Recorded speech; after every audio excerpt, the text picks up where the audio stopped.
The tactic used to be the church isn't true. Oh, this is where I was going. And now it's that the church isn't good, which I don't know how we let anyone get away with that. Yeah, that's been a huge change in kind of the critical community in the last, let's say, 10 years. They used to argue that the church is false. But now the biggest debate is, or the biggest thing that they say is the church not only is false, it's actually not good. And I think I don't have a lot of criticism of apologetic organizations or other people who are trying to do good. But I think that's one thing where we have definitely failed as members of the church defending the faith, is we ceded the ground on the fruits of the church, where we let the critics run and just took them at their word that the church, I guess, was bad for them. And here's the thing. No one actually believes it.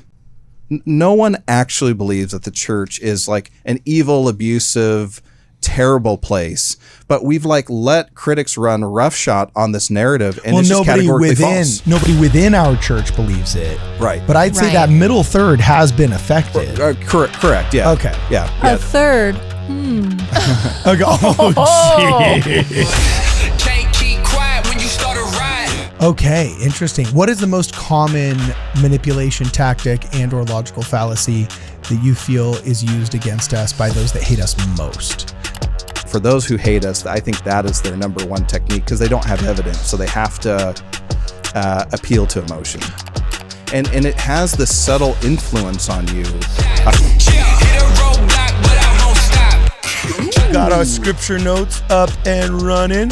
All of the scriptural references used in this episode will be brought to you by scripturenotes.com. For a free trial to Scripture Notes, please visit the link in the description, so that people, like you say in the book, can't put their finger on it, but they know that the church is bad and that religion is harmful, which is something that the largely secular and largely atheistic media has kind of unfortunately succeeded in over the past 20 years, and religion has to take the L on that one. You're just like, ooh, I'm glad I'm not associated with that. The impressionable listener cannot put their finger on it, but they now believe Costco is bad for the community and their pantry. Amazingly, they believe Costco is bad, even if their own personal experience is nothing like what they heard. Yeah, that last sentence was clutch. Welcome, ladies and gentlemen, back to Word Radio. I'm your host, Cardon Ellis. Today I'm joined in the studio by Women of Word Radio, Tikla Fife and Brittany the Shadow, as well as by author of the Light and Truth Letter, none other than Austin Fife, back by popular demand, who is going to be talking about, man, did I get this title right? Is Costco a satanic cult? That's right. I assume this is a reference to that one chapter in the Light and Truth Letter where you talked about how people use manipulative tactics that could be used against Costco, and you're going to elaborate? Is that where we're going with this? That's right. I wanted to just, for your audience, highlight some of my favorite parts of the Light and Truth Letter that, you know, I was writing and would giggle, or just I think are interesting. Not to bury the lead, is Costco a satanic cult? No. Okay. But Gave it away. But if you go, and you may have the quote there, but if you go into, it's essentially you mean in this book, the Light and Truth Letter? In the Light and Truth Letter. Okay, yeah. In essentially the first section, in the Manipulation and Fallacies section. Okay. There's a lot that I talk about ways that critics of the church use bad arguments, bad logic, and manipulative tactics and techniques to influence their victims to leave the church and make really bad decisions. And one highlight that I do in there is what I call the Mormon Stories formula. Mormon Stories is the most widely subscribed. Yeah, that's the section. Most widely subscribed, probably best well-known anti-Mormon podcast run by former member of the church, John DeLynn. During my time considering leaving the church, I realized that there was a formula to Mormon stories. And when I caught on to the formula, I couldn't unsee it anymore. And in the Light and Truth Letter, I give this example about Costco that I think highlights this principle really well. I don't know if you have the quote, or I can read it off my phone, either way. No, actually, I can read it right here.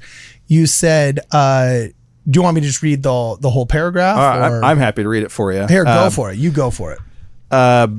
I eventually stopped. So this is the paragraph before. I eventually stopped listening to Mormon stories when I caught on to the formula. The show became predictable. Despite the host's every effort to reassure the audience they were not trying to convince me to leave the church, I got the impression I was not hearing the true story of early church events or modern problems. I was hearing the critical, least generous narratives of church issues from a handful of disillusioned members of the church. So then I give an example of where you could potentially see this in a different situation, and hopefully this helps people understand what's going on. So this strategy could be used to smear any organization. It would be like John starting a channel called Costco Stories. Yeah. So good. He gives the backstory on the beginning of the store chain, includes some dirt on the founders. Ooh. Yeah, that's true. He highlights products that use the least ethical production methods and makes it sound like these problems are unique to Costco. He brings on tearful guests who have had bad experiences shopping at Costco, poor customer service, no returns or returns are guaranteed, unfair sample distribution, and a rotisserie chicken incident. Yeah. What? Yeah, can you imagine? Brutal. We've all been there. I don't care. The rotisserie chicken's like $5. I don't care. They expound on the burden of buying in bulk and how the $1.50 hot dog drink combo is the leading cause of obesity in the U.S. Podcast episodes are shared in an understanding tone with a seemingly honest telling of actual experiences. And here's kind of the, okay, what does this mean? After listening for a month or so, the listener decides to shop somewhere else. The impressionable listener cannot put their finger on it, but they now believe Costco is bad for the community and their pantry. Amazingly, they believe Costco is bad, even if their own personal experience is nothing like what they heard. Yeah, that last sentence was clutch. Even if their own personal experience was different, they still, and what a good way of putting it, they can't put their finger on it, but they feel like it is indeed, boom. Or maybe they think that now their personal experience is wrong, right? And they start to Right. disbelieve their own personal experience because they thought they were gaslit, or because maybe they interpreted their own experience wrongly. And that's what happened to me. It's like, man, the church worked so well for me. Like, my life is infinitely better because of the church. I would have been dead in a ditch decades ago without the church. I'm convinced of that. I would be a terrible drunk. But as I'm like listening to these stories of former disillusioned members of the church, and they seem very sincere, and I'm sure some of them are, it just has this subtle influence on you where you're just like, am I crazy? Like, I just thought the church was great, but maybe it's really bad and I just have no idea. And it has this subtle influence on you. But I hope that your listeners, after hearing this or reading the Light and Truth Letter, can kind of identify what's happening, that somebody's having an influence on them to convince them of something that's not true. Well, and it's so interesting when you gave the title for this little clip, this little episode, Brittany even said, I'm suddenly feeling really glad that I have a Sam's Club membership. Yeah. We hadn't even talked about anything. It was just the title of the episode. You're just like, oh, I'm glad I'm not associated with that, right? Yeah, like it's literally the fulfillment of what Jordan Peterson said on the Joe Rogan show when he said, I can't do his impression very well, but he's like, if I were a smart man, you know, the way he Kermit talks, the Frog. right? Yeah, it's like a little Kermit the Frog accent, where he says, if I were a smart leftist, I would push, but then dial it back just a second, and then push, and dial it back a second, and then just episode per episode, slowly convince under the guise of providing Mormon stories, nothing but frankly anti-Mormon anecdotes that cannot be backed up by any kind of science or any kind of statistics, but slowly push the narrative that, religion is harmful, which is the number one woke success. What people don't realize is we interviewed Rough Stone Trolling, the psychology student in BYU that did the groundbreaking studies on religion in North America. And amongst all of the interviewees, one of the predominant sound bites that rose to the top, remember, the cream of the crop rises to the top, but so does the scum. One of the predominant viewpoints that was consistently pinged and shared was this idea that religion is harmful.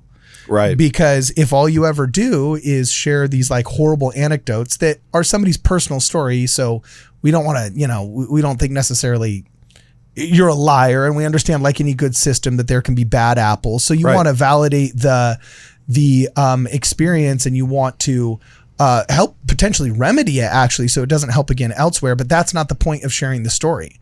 The point is just to consistently make the church look bad, so that people, like you say in the book, can't put their finger on it, but they know that the church is bad and that religion is harmful, which is something that the largely secular and largely atheistic media has kind of unfortunately succeeded in over the past 20 years. And religion has to take the L on that one.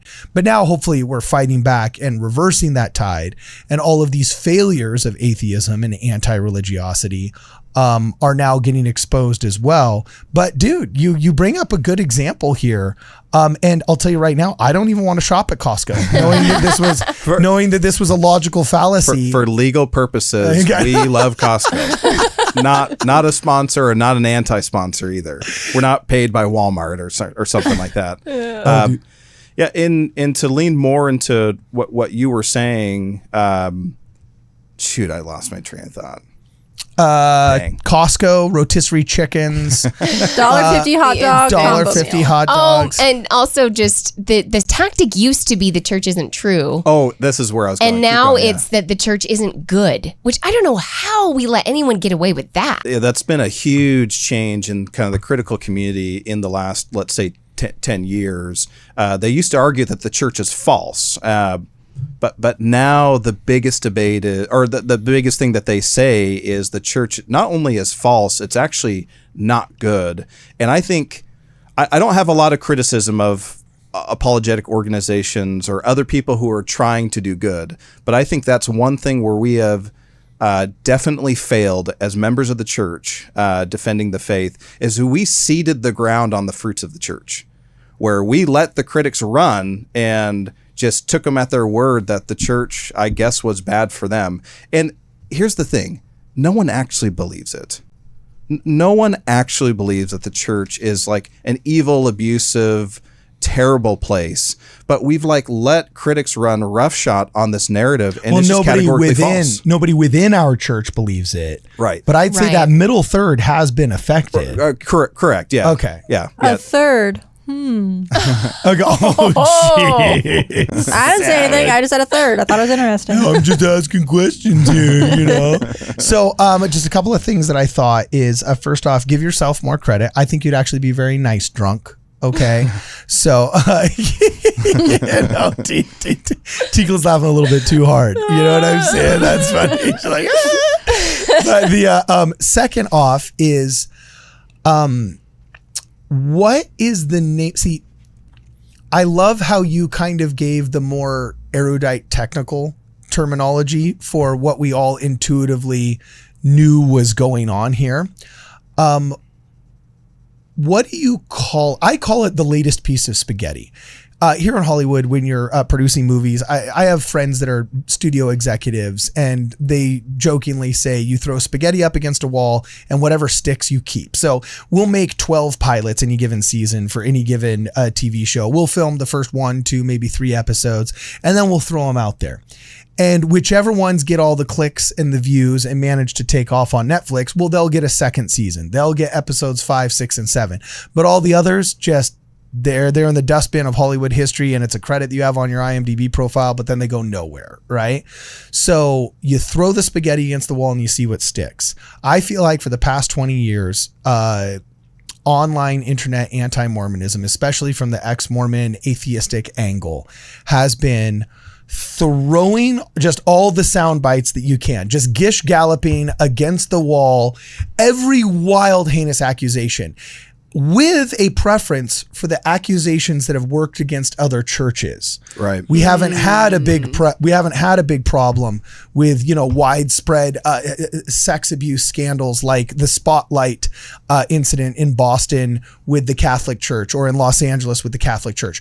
We haven't had like sequestered congregant scandals like the worst accusations against Scientology or against any of these other actual real cults. I hate it when they use the word cult, because I have family members whose not family members. I have friends who have family that died in that cult that thought Comet Hale Bopp was a UFO, and that like they drank the Kool-Aid, the proverbial and literal Kool-Aid. That happened here in Los Angeles. I've met people who have lost loved ones to real cults, and that's not the same as a church you don't like. Yeah, that's not the same as a church you don't like with a book you don't read. Like this is the real deal here, folks. It's like the people that overuse the word Nazi. You know, I'm sorry, somebody that thinks the U.S. government charges too much in federal taxes and that the marginal tax rate is too high is not the same as the people that did what they did in Western Europe in the 40s, okay? So we overuse the word way too much. So I love that you kind of give a more technical definition to what I felt kind of from a producer standpoint, that hey, they're just gish galloping spaghetti against the wall with a preference. Trying to poison the well, right? It's called bulverism, right? Bulverism. That's what I was going to ask you. What is it, and what's the actual psychological explanation behind it? Yeah, it's just poisoning the well, right? If you can turn off your audience to even considering coming back to church or even considering the church, then you win, right? Whether your arguments make sense, I think this is a really common one of like Christian anti-Mormons. Interesting. Where they want you to if people seriously consider the Church of Jesus Christ of Latter-day Saints, our doctrine, our people, the fruits of the church, I mean, everyone would get baptized. And they have. Over 200 years, everyone, but a lot of people have gotten baptized. And so some of these critical Christian churches, bulverism is essentially their best tactic they've come up with to help their best congregants who pay the most tithing to avoid the church. It's very effective. It's still effective to this day, but it's wrong. It's not a good thing. You're not making a solid argument by doing that. Okay, interesting. What is the most common manipulation tactic and or logical fallacy that you feel is used against us by those that hate us most? Because there are tiers. You know what I'm saying? There are tiers. I think, honestly, I'm trying to remember what I call it, so I'm not just shooting from the hip. It is called, in here, I call it, appeal to emotion. So seeking to win an argument through the manipulation of emotion, especially in the absence of evidence. That's huge for critics. Critics have very little evidence, especially for how Joseph Smith came up with the Book of Mormon. They talk about he was an expert in metallurgy. Okay, where's the evidence for that? You just made that up, right?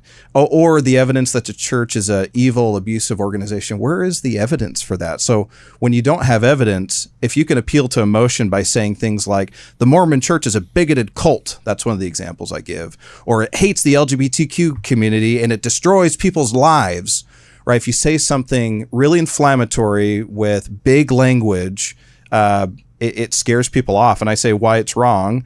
Critics will use inflammatory or prejudicial language to influence their target. When someone speaks passionately, we want to believe that they're telling the truth. I think that's the number one, that people who hate us, I mean, they're not carefully considering all the evidence and then making a decision to go to a different church or to be an atheist. That's not that. This is, for whatever reason, they feel wronged, and their new belief is anti-Mormonism. That is their religion. So for those who hate us, I think that is their number one technique, because they don't have evidence, so they have to appeal to emotion. Okay, now, in all fairness, isn't much of, I don't want to say that what we do when we say go home and pray about this, and lots of people getting their first shred of a testimony based upon, like, I read this book and I felt overwhelmingly good, and that in a way that I didn't feel with reading other books, which kind of made me give it a deeper consideration.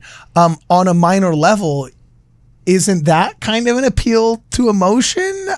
Maybe in a less toxic way, because it's actually building something beautiful, you know, but couldn't you kind of, just to be, you know, logically consistent, couldn't you kind of say the way they tear it down is an appeal to an emotion, but couldn't you argue that the way that some people have built it up is an appeal to emotion? Yeah, I think that the appeal to emotion fallacy is more of a poisoning than revitalization, right? I get what you're saying, and I think there are definitely members of the church who are extremely naive. And some of those members skim the CES letter once, and they're still extremely naive, but now hate the church. They're not that much better off just because they learned a little bit about something they didn't know much about before. I think both aren't great. They're both in a state of extreme naivety and, leading with your tribe, with your emotion. I don't think any of that's very good. Okay. All right. Rock on. So what's the antidote, bro? Besides purchasing your non-profitable free-to-read online and download that somehow made $1 in the UK. Yeah, $1.57. Yeah, $1.57. My advice is don't stop. Don't stop searching for light and truth. Just because I wrote this book doesn't mean I know everything. There are so many questions that are still unanswered, and frankly, it's exciting to me. It's exciting to have unanswered questions that I'm learning more about every day as I gain experience. Certain things that puzzled me become crystal clear, or I learned something about history and something that puzzled me became crystal clear. Like, it's an exciting journey, this mortality, to learn as much as we can and to grow in knowledge and light and truth. And so that's my advice: is don't be really naive, learn a little bit, and then stop. Learn as much as you can, gain as much light and truth as you can, and the truth will prevail, essentially, when you go down that path. I believe that. Okay, two last questions. Do any of you girls have anything else that you want to ask here really fast before we end here? Because I got a couple of questions that I'd love to throw out there, but I don't want to just steamroll y'all. You got anything you want to jump in on, or should I just ask my questions? Just ask. Go for it. Just ask, go for it. Okay, awesome. Why do they call it bulverism? After all of your study of all these logical fallacies, straw man, red herring, there's all these cool backstories to how these names came around. Bulverism. It just sounds like a political party that came out of the Cold War from some kind of Eastern Bloc country, and now has a paramilitary group that wears brown boots. What? I was just thinking raw bacon giving you botulism. That's what it read. Yeah, exactly. We died of bulverism, the poor child. You know, why is it called bulverism? I don't know, to be honest, but I like Tikla's explanation. Okay. Yeah. All right. Google it. Okay. Well, yeah, we'll have to Google that one. And then second off, how well has this been received, my man? It's been a while now since you published this, right? What you finally got your feet underneath, and you're starting to get the first inklings of how helpful or destructive it has been. What has the feedback been? Has anti-bulverism been an overwhelming response, or has something else surprised you? How well has it been received? Yeah, I mean, in the first couple of weeks when I published it, I had however much traffic I had, and then when we came on the live stream, it doubled. Which it's not surprising, but yeah, I got a ton of traffic from that. Okay, gotten a ton of emails. The hate hasn't stopped. Again, I think right from the get-go, there was this campaign. Austin's dishonest. He's a liar. He's one of those lying apologetics, right out of the gate, before anyone had even read it. They just needed to group me in that group, and that's just continued. And that's going to be their best argument, is to say he's being dishonest. He's a liar. That's all they're ever going to have. Really?